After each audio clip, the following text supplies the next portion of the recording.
Yo, you! Remember that time when it was announced to us that Crunchyroll Webtoon was doing some kind of crossover event where they promote adaptations of particular popular webcomic series? And when people heard this information, they were like, oh my god, Webtoons are being adapted into anime? Now, if I gotta be real honest with you, like man to man or woman, I don't know who's watching this video right now, I was actually mildly interested with this project. With the growth that we witnessed with the anime community in recent years, creating Webtoon anime adaptations was a great way to expand our community. With the exponential rise of the Webtoon app this past year, Webtoon opened the door for new possibilities of creating new opportunities associated with the anime industry and helping it become more mainstream. So taking popular series such as Tower of God, The God of High School, and Noblesse and adapting them into anime was all something that we could all look forward to in the concurrent future, right guys? Right?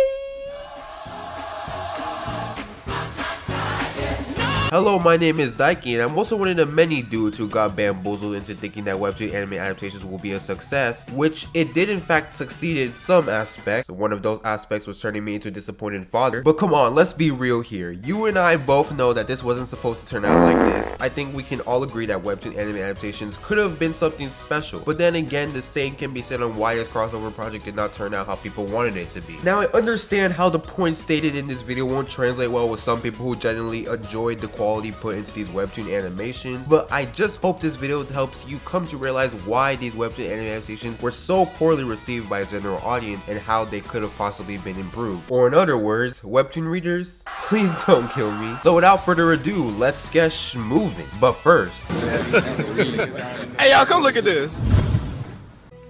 I really hope the Tower of God anime doesn't suck. The Webtoon is incredible and I hope they do it justice. Now all we need is a God of High School anime. I'm sorry, this is the best way I could fit this in the video. Okay, let's really start now.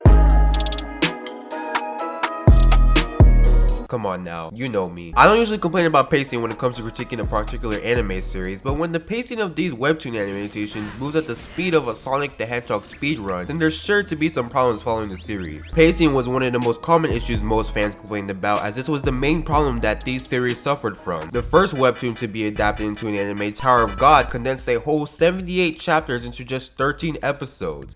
Now I know that may not sound like a lot, but these chapters have a lot of content in them, so think of it as giving a skinny kid 4 Big Macs and expecting him to eat them all. So you know dang well there was quite a bunch of info cut from the anime. But although the pacing in Tower of God definitely leaves much to be desired, it didn't freaking matter because I was having a fun time and that's what truly matters. I've been watching the anime every week and out of all 3 Webtoons that have been adapted this past year, this was definitely my favorite. On the other hand, a Webtoon from which was inspired by popular renowned shonen manga like Dragon Ball Z, we got Dragon Ball Z of High School. I feel as though the God of High School anime suffered the most with pacing issues because we take a huge leap forward and now have to adapt 100 chapters into 13 episodes. Like Jesus Christ, man. Because the pacing was so bad with the God of High School, it really affected how the story moved forward, and I mean by a lot. It was almost kind of hard to find where the story was moving in a sense. Cause like in the first few episodes, everything seemed like just a cool fighting tournament with many different characters involved with many different fighting styles like Taekwondo, Karate, Brazilian Jiu-Jitsu, dudes getting eaten by a shark, come on, you know, like the usual. And towards the end of the season, we get JoJo's not so bizarre adventure. CGI Buddha just starts falling from the sky for some unexplained reason, and this guy turns into Sephiroth from Final Fantasy. And now I won't really go into detail explaining the common gripes I had with the God of High School because there's already a lot of things that could be said about the anime and a lot of YouTube videos crapping on the anime. And these are mainly points that have already been said over and over again. But if there was anything positive that could be said about this show, then chances are most people who have watched this anime all the way through will most likely say one thing, and that is, oh my god, the animation is so beautiful. I commend Mappa Studios for doing such a great job on making this series so visually stunning to my poor little eyes. But dang it, man, tell me why I've seen better script writing on Wattpad.com compared to this mumbo jumbo of what is called the God of Dragon Ball JoJo's Bizarre Shippuden of High School. But hold on, we're not not done yet, because what if I told you there's an explanation to why the pacing was so bad in this anime? Dang it, man, we need to pick up the pace. Like, we've been talking about this anime way too long now. So basically, in the behind the scenes video that was uploaded by Crunchyroll, which I know 90% of you didn't watch, but don't worry, I didn't watch it either until I was writing the script for this video. It basically dives deep into everything that went behind the production of the God of High School TV anime, including storyboard, animation, and even why Iron Man is the president of the United States, gosh darn it. But they also talk about pacing in the production of this anime and explain how the directors wanted to handle this series with the ultimate care and wanted to be as faithful to the original manga as possible. But the OG creator of the God of High School webcomic was like, no, push the anime, hence why it explains the fast pacing. So those were basically the rolling reasons as to why the pacing of the God of High School was moving faster than a group of Karens at the anti-vax convention. Now Noblesse had some relatively better pacing as how things are moving with the anime, but for some weird reason they started the anime in its second arc, and in order to understand what you were basically watching, you had to watch the OVA that was released in 2017. But there are even more issues with this OVA because the whole thing condenses the whole first arc of the first season into this small OVA, which is literally 92 chapters crammed into 30 minutes. Like, oh my god. At this point, you just gave a skinny kid 10 Big Macs and expected him to finish them all. And if you ask me, that's just really bad marketing on Crunchyroll's part. Plus, it's not like the Noblesse anime is the best adaptation or series to come out of Webtoon, because I watched up to 3 episodes of the anime before coming to realization that I was basically watching freaking Black Butler K-pop edition. So besides the fact that we got a behind the scenes take on why the God of High School pacing was so bad, it still didn't explain why the other 2 series suffered the same fate. But I mean, without Crunchyroll giving an explanation, it wasn't too hard to figure out the reasons behind the horrendous pacing problem. And that's where budgeting comes in. Now before I get into my next point, I have a confession to make.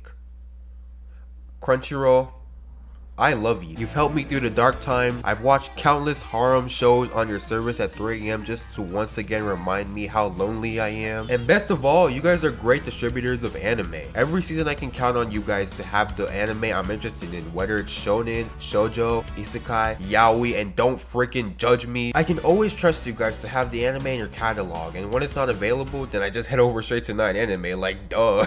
But get that out of here, that's not the main point. The point is Crunchyroll is a great streaming service. Crunchyroll originals are great at being absolute dog shit. Now, just to go back and jog your memory in case you forgot, Crunchyroll originals are basically Crunchyroll's involvement, whether through production, funding, or co-production through a series of animated products that are and can be streamed only on the Crunchyroll service. So basically, in simpler terms, Crunchyroll are giving a shot in making their own anime. And may I tell you, these series are pretty bad. Which is funny because with the amount of money this service makes, you start to wonder why the budget going into these originals is equivalent to that of 2 cornflakes and a Popeye's biscuit, and especially works that they're directly involved in. Like, just look at this trailer for the Crunchyroll original X-Arm.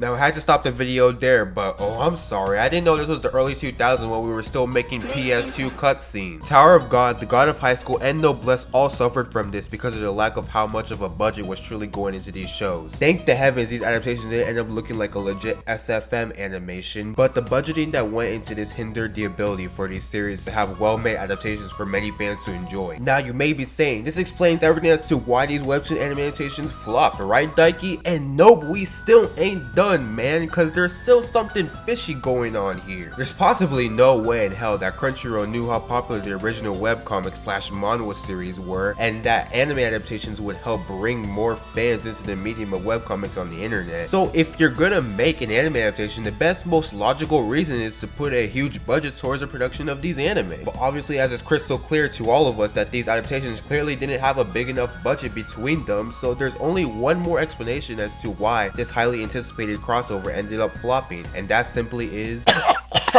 oh, please excuse me for coughing. Don't worry about it too much. I promise I don't have corona. I was just too busy coughing up my cold hard cash. Crunchyroll knew the fact that they couldn't have a huge budget on these anime. They still knew that they would make that sweet money from it. Now I don't want to make assumptions on what really is going on behind the production of these series, but I'm pretty sure that this crossover was mainly to promote the webtoon of each and every manhwa. And My god, did it freaking work. Think of it as an advertisement almost. A 13 episode, approximately 22-minute long advertisement. But hey man, sometimes you gotta work with what you got. But as much as I love Webtoons and their website, I feel like Crunchyroll totally dropped the ball on this one. The boys at Crunchyroll knew exactly what they were doing. They played us like a freaking fiddle. And now I won't say the outcome of this crossover was necessarily the worst thing, because I do know there were some of you guys who thoroughly enjoyed these adaptations, and if you're one of them, then good for you.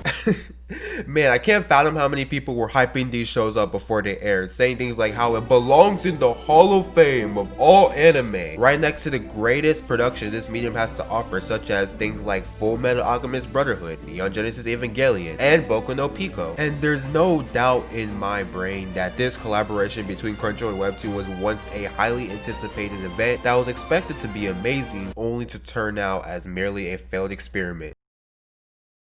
So I hope Crunchyroll takes a 180 and tries to improve themselves in the future before thinking of animating another popular webcomic series, because if any of you freaking fricks try to adapt something like Sweet Home or Solo Leveling with the same kind of budget you used for the previous 3 manga series, I'm going to go to Crunchyroll HQ and force choke the guys who helped create this abomination.